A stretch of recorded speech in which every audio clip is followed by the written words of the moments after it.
हूं, गरीबी में नंबर 1 बिहार, बेरोजगारी में नंबर 1 बिहार, पलायन में नंबर 1 बिहार, अपराध में number 1 Bihar, school drop out में नंबर 1 बिहार। देश में सबसे की तरफ से एक माननीय मंत्री हुआ करती थी, वो सिलेंडर माथे पे रख करके डांस किया करती थी। पक्ष की ही आग्रह नहीं है, बल्कि सत्ता पक्ष के भी सभी माननीय सांसदों का अंदर से समर्थन है कि कम से कम लोकसभा में एमपी लैंड तो मैडम इस बार बढ़ा दीजिए। श्री अभय कुमार सिंघल।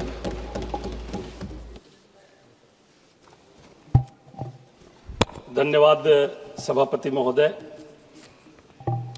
माननीय वित्त मंत्री महोदय जी ने 9वां बजट पेश किया और हमें याद है महोदय कि जब ये सत्ता में आए थे तब उन्होंने कहा था कि पुरानी सोच बदलेगी, प्राथमिकताएं बदलेगी और आम आदमी के जीवन में वास्तविक परिवर्तन आएगा।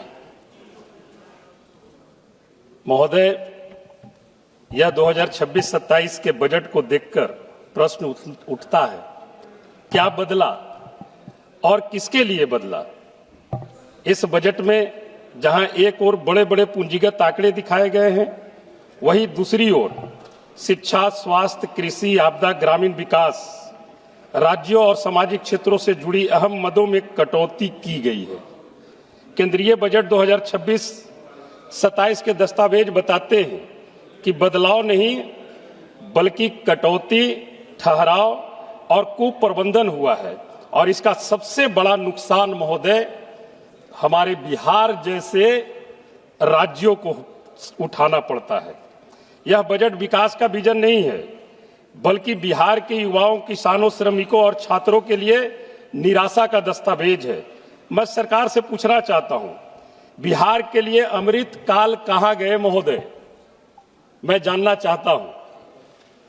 कुछ ही दिन पहले चुनाव संपन्न हुई बिहार में, डबल इंजन की सरकार डबल डिजिट में, डबल सेंचुरी में 203 सीट पर जीत के आती है और जब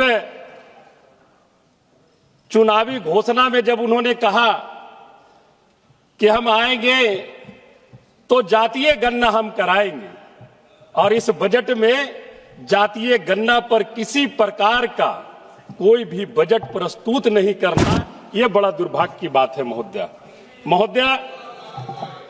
मैं ये जरूर कहना चाहूंगा कि डबल इंजन की सरकार जिसे आप कहते हैं, ये बिहार पर सबसे बड़ा असर, इस तरह के बजट से सबसे बड़ा असर बिहार जैसे राज्यों पर पड़ता है। और बिहार मैं बता दे रहा हूं, गरीबी में नंबर 1 बिहार, बेरोजगारी में नंबर 1 बिहार, पलायन में नंबर 1 बिहार, अपराध में number 1 Bihar, school drop out में नंबर 1 बिहार। देश में सबसे कम प्रति व्यक्ति आय बिहार, देश में सबसे कम प्रति व्यक्ति निवेश बिहार, देश में सबसे कम उद्योग धंधे बिहार में, देश में सबसे कम साक्षरता दर बिहार में, छात्र छात्राओं के उत्पीड़न में नंबर 1 बिहार, हत्या और बलात्कार में नंबर 1 बिहार। ये है डबल इंजन की सरकार।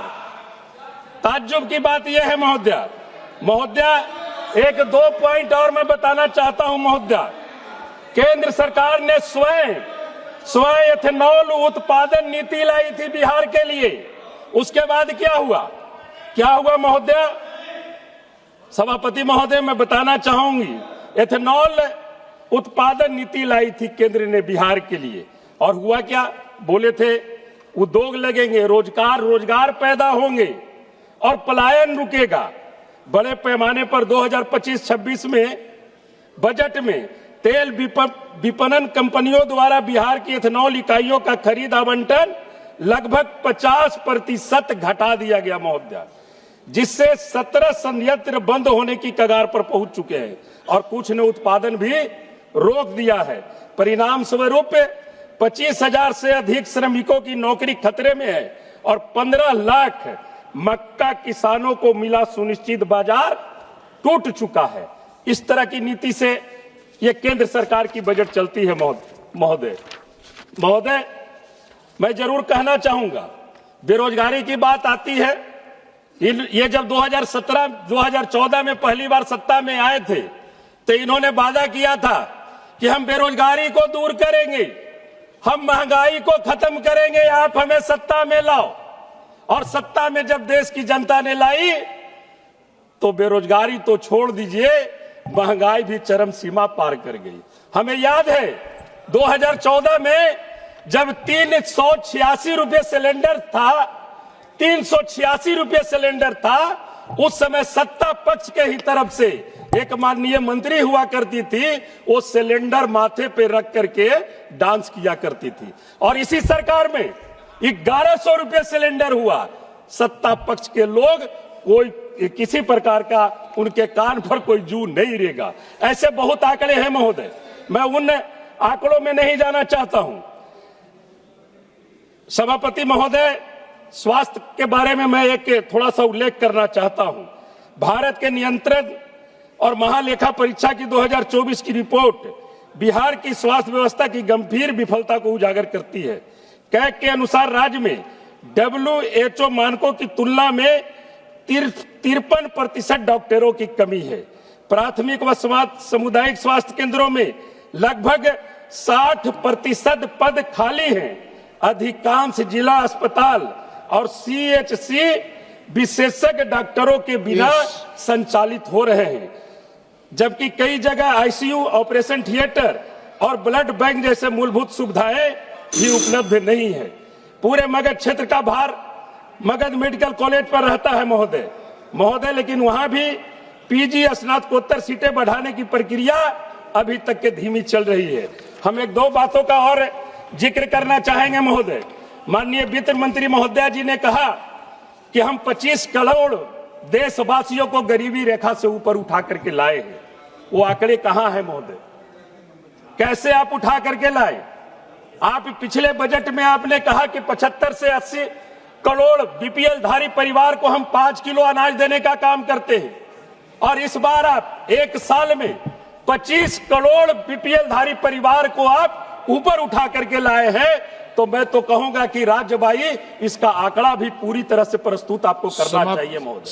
मैं तो जरूर कहना चाहिए। 1 मिनट महोदय, मैं एक मांग आपसे करना चाहता हूं।